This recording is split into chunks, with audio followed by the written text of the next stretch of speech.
Hello everybody, welcome to Bass and Bonsai. I'm kind of out on ledge here, but we're gonna do some test casting, practicing, trying out new rods, reels, baits, that kind of stuff at a place you guys have probably seen before if you've watched any of my videos. And the wind's blowing right now, it's hard to make out, but it's pretty clear water. You can actually make out how shallow it is. There's kind of a humped up spot all along through there. In a video on a whopper plopper, I caught a huge bass right over in that area, and this stuff hasn't grown all up yet, so you can kind of make out the bank more. But somewhere over in there, there's an actual like a backhoe type thing is buried that they didn't get out of this pit whenever they finished. So this is like a strip pit kind of deal. No, we're not down around Clinton with Charles. Supposed to go fishing with Charles tomorrow. But anyway, we're gonna jump out here. I'm gonna put you guys on the chest harness, and we're gonna try out some different rod and reel combos. And different baits and which ones I'd use. And I'm going to try to, from here on out, talk more about when I'm grab a rod and reel and start using it, what I consider it. Is it an, BFS ultralight, light, or general kind of BFS, or is it just a regular bait casting rod and reel? Just to kind of clarify and simplify it for some of you new guys that are like, well, what's you using? What were you throwing that with? That kind of thing. So anyway, buckle up, hang on, enjoy the show. Hopefully we catch a fish or two, but I haven't seen anything moving. The water's pretty clear and it's pretty cold still. Let's go. Okay, I got out my jerkbait and my this here swim bait, because I do want to try this bait here out, just so I can watch and visually see how it works through the water and how well this can throw it. That's the only downside I've seen to these so far.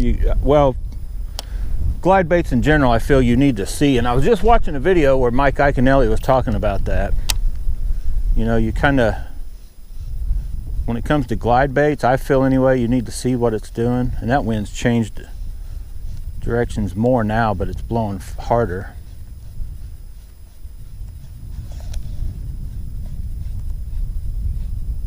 So if you kind of give it a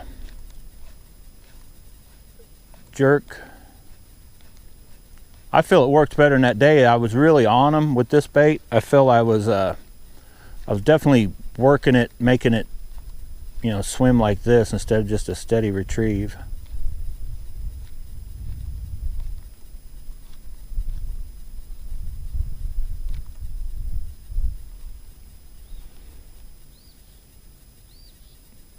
If you guys can see it in there, it's definitely a slow sink. Let's try one over there. Hopefully you guys can see. I'm kind of giving it a twitch with the rod and the cranking of the reel.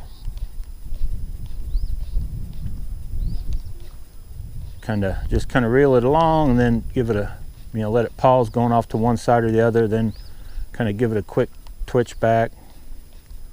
But definitely changing it up.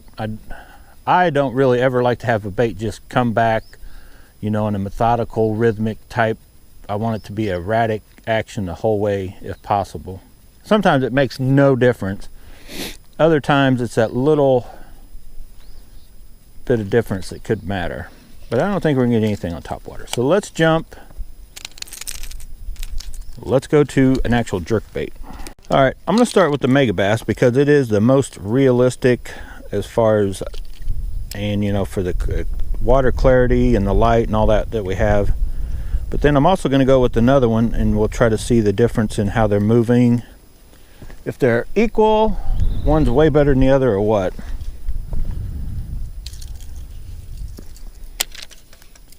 Kind of like you see them boys on Tactical Bassing doing, when you can take advantage of whether it be underwater footage or the next best thing, pretty clear water, and realize what your baits are doing. Crank it down. Now I'm way up, so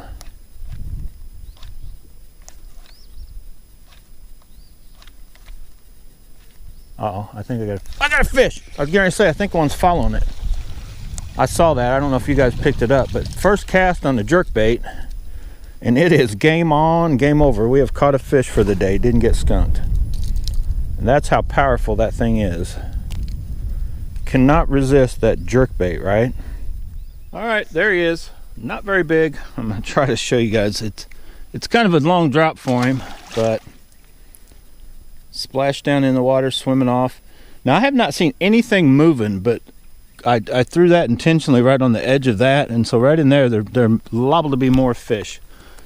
So we already caught one. I'm gonna throw this again, but then I'm gonna go to a brighter one so we can watch what it's doing. But once again, boys and girls, that is the power of a jerkbait.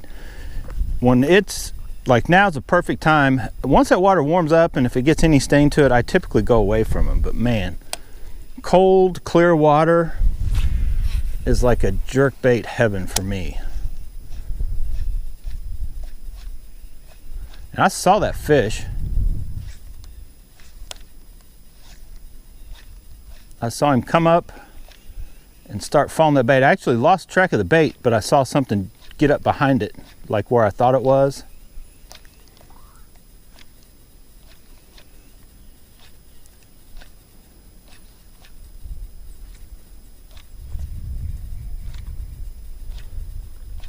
I don't know if you guys can see it jerking. Let me do I'm gonna do one. Oh no, look. Let me try to get another fish off that spot. There's almost exactly where I was. It's hard to get the line right when the wind's blowing at the side like that.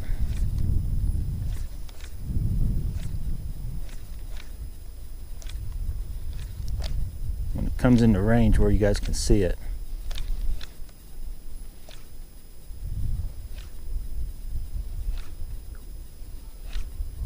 See, it just kind of and then stop. And something about that, they cannot resist that. So I'm going to throw to this right hand side of it now. Just let that set a minute.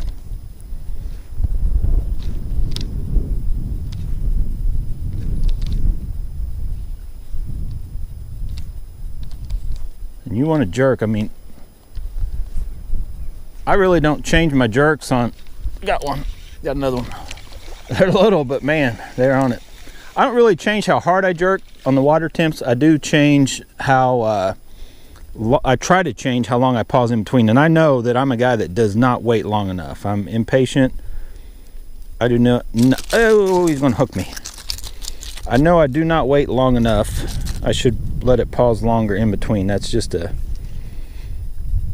kind of a downside I have to being an impatient fisherman.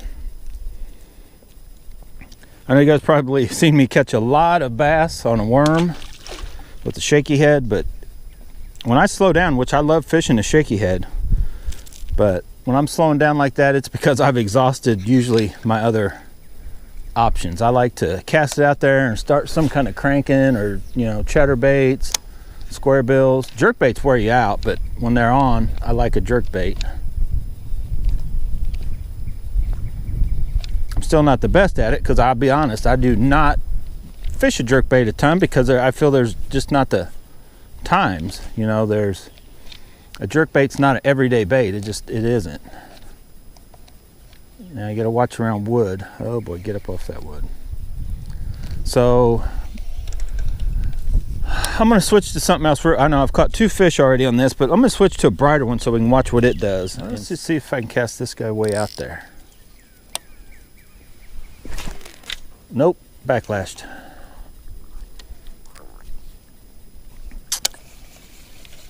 Cast a little too hard with no more brakes than I had on. Let's try that again. If at first you don't succeed, yeah, I probably could get a better cast if I tighten that up 1 notch and then threw it harder.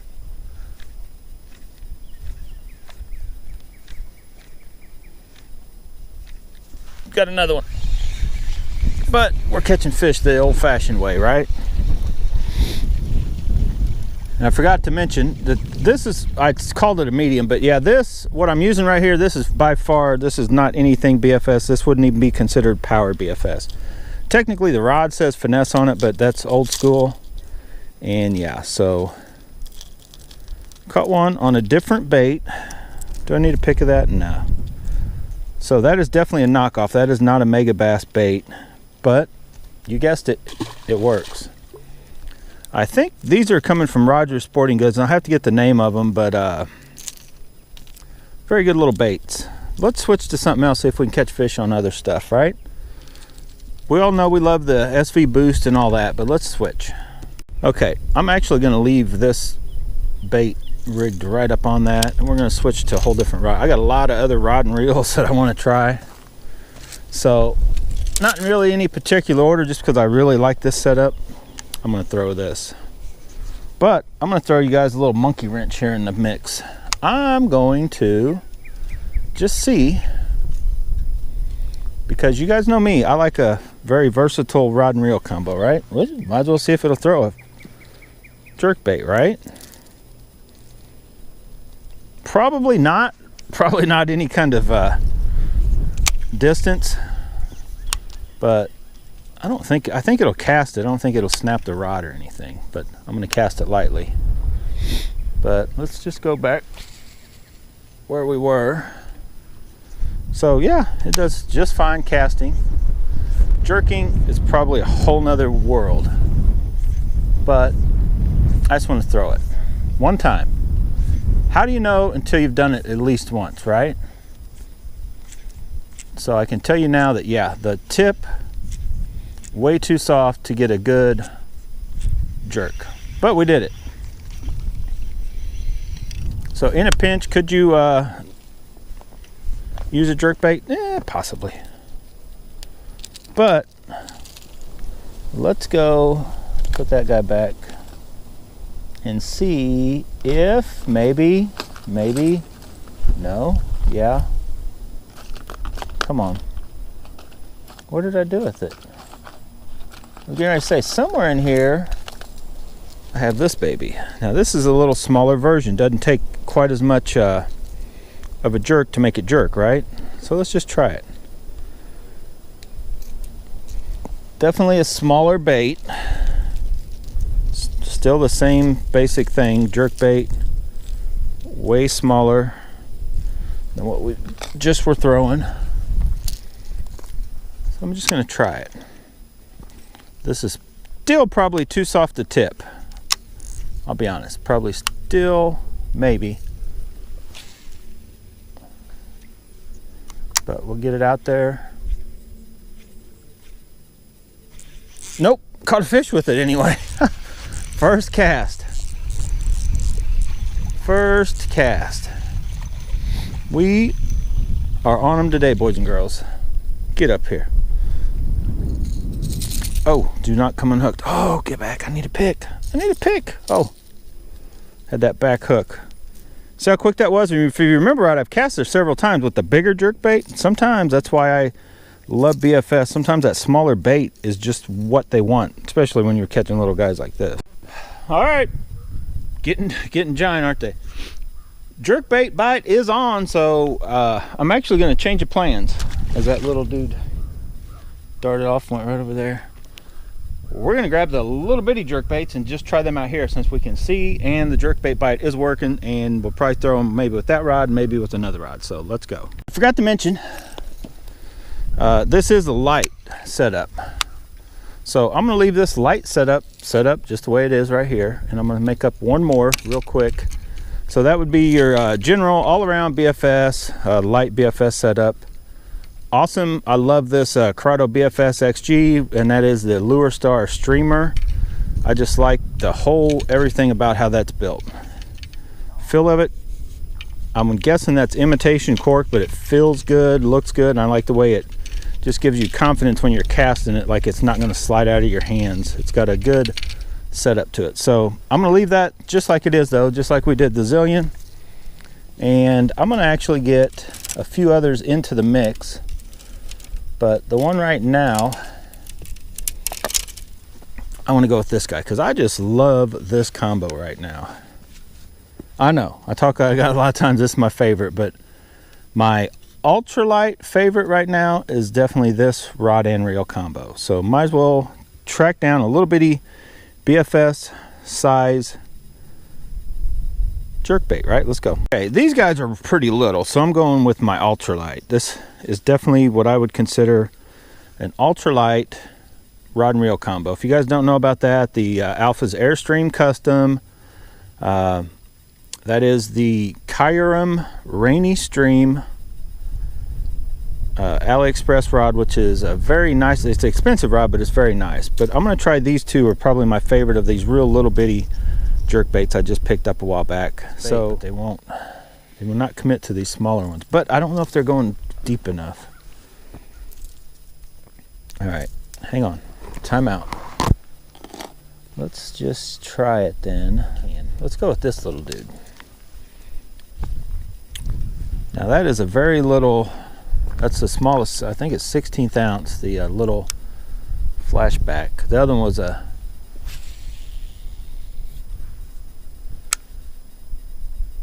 just a micro chatterbait head. This is that Flashback. Got one. That is not a bass. Got a fish. Alpha's Airstream Custom. There's a big one. Whoa, look at that rod bending. Hang on. Alpha's Airstream Custom on the Rainy Stream Kyurem rod. Do we need a pic of that? Sure we do. Look at that. That is a funny colored one. Guess it worked. I do not want to hold his slimy butt because I'm so far from the water, so I'm going to try to unhook him as easy as I can and then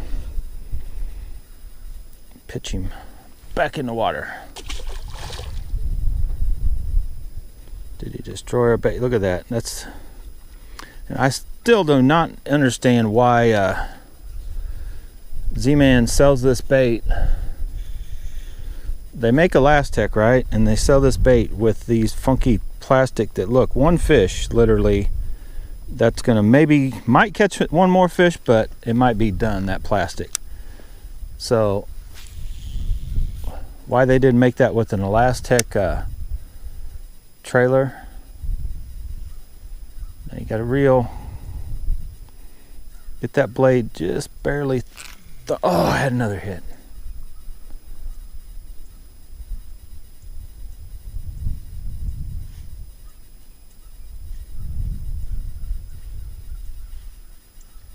Let's check our bait. Now I do have another.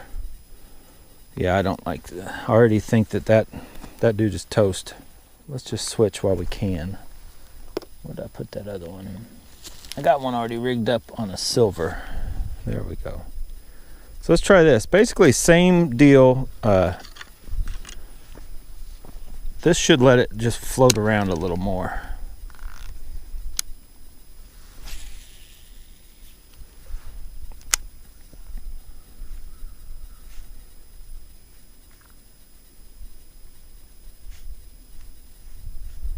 I think this may be a little bit heavier head. Got a little one. Thump. First cast with that bait too. So these little Flashback Z-Man baits, little chatterbaits, are definitely the real deal. I've heard they've been going to be discontinued, but they were never really easy to find. You'd see them here and there, and you usually can find them online, but hopefully they continue to make them. I mean, you can kind of get away with the micros almost accomplishing the same thing, except for the smallest little bodies of water. These are definitely way better. But you could put a pretty good little small trailer on a micro chatterbait and still get the job done. 1/8 ounce. This is more like a 16th, I think. This may be an 1/8. I think that's 16th. Let's just try it again. Right? Perfect little. I can definitely, that right there bait casts way better than that other crawl one. A little more weight.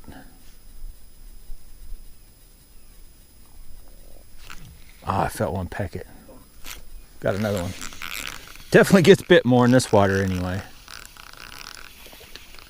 That quick, we're tearing them up on these bluegill. Let me get this guy in. Tearing them up. Should get a pick maybe in one of those, but oh well.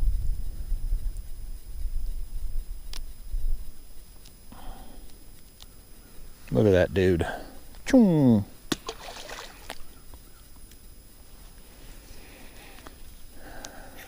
Added a drag clicker. Let me know what you guys think. Airstream Custom, Rainy Stream Rod.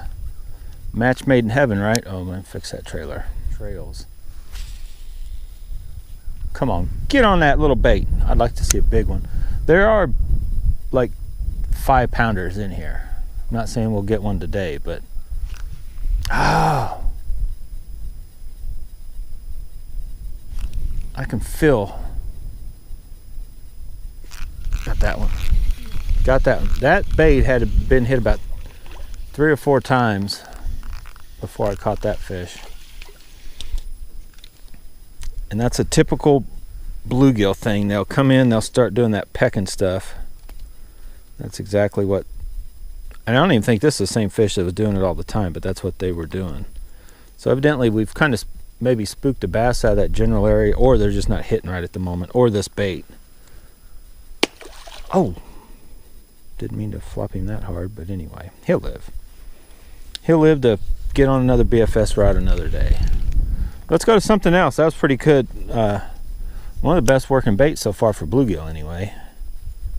Little flashback, whatever they are, mini micros, whatever they call them. All right, just to double check, that little crawl, golden deal, they didn't want nothing to do with. This one will get a little bit deeper, should, and it's bright. We're just gonna try it real quick on this rod, just so I'll have an idea if this will work at all. But I know it's pretty bright looking out here to us, but if you look down, like the colors that it is in that water. So if I get it down low, now maybe not the gold flash, but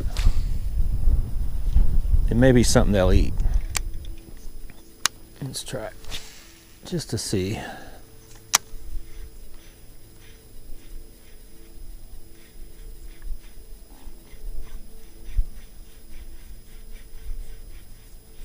Got one. Oh, okay, so I was kind of doing a little faster there. Oh, that bass right there is following it. Got him right there at the bank. I don't know if you guys, I don't know if the camera got any of that or not, but I was working it faster. Definitely a faster paced deal going on. And ka-chong, ka-chinga chinga, ka-chunga. So did work. I don't know how. It may need to be a little more subtle, but that's pretty cool. Got a bass. Let's try right. There's a tire in the water. Sometimes them little spots will hold fish. Got another one. Now he wasn't by the tire. I saw him, he popped out. He was like right up against the bank. Came out and I got that. So the little bitty, this is what I guess I'd call a micro chatterbait, is on fire. All right, we've kind of went full circle, so I'm back to just jerkbait to try to catch a fish. I just knew when I came up here and hit this water that I hadn't hit yet with the jerkbait, we were going to catch a fish. We got one. I just knew we were going to catch a fish on the jerkbait.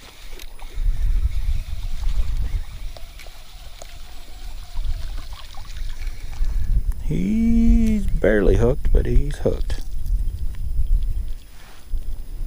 There we go, boys and girls. The power of a jerkbait in cold, clear water is undeniable. Right? 100%. Even the cheap ones. If you can afford Megabass, Vision 110s, 110 Plus, 110 Juniors, all that kind of stuff, go for it. But if you can't, the other ones, they're not that bad either. See if we can get something fired up in that area. All right, guys, I'm gonna call it good. Hopefully you liked the video. It's an awesome little place to do what we managed to get done today. Come in, check out your rod and reel, baits, whatever, see how they work. I recommend, you know, if you guys can find a place with clear water, even if there's not a lot of fish or even no fish really, if you have a pool, when you're testing out new stuff, how it runs, do that. But it's also a plus when you can get out on a spot and, you know, stand a chance like we did today. I actually did better than I figured we would as far as catching fish. So anyway, hopefully you liked the video. I got to get packed up. I got all the stuff spread out. I got to get packed up, back to the house, get all this footage put back on. Me and Charles are going fishing tomorrow. I'll be looking forward to that. We should get on to some bigger fish. Nothing big out of here today, unfortunately, but I got to get everything ready, get reset for tomorrow. So thanks for watching, guys. Get out, bass bonsai, but whatever you do, make sure you got it. You have fun doing it. See ya.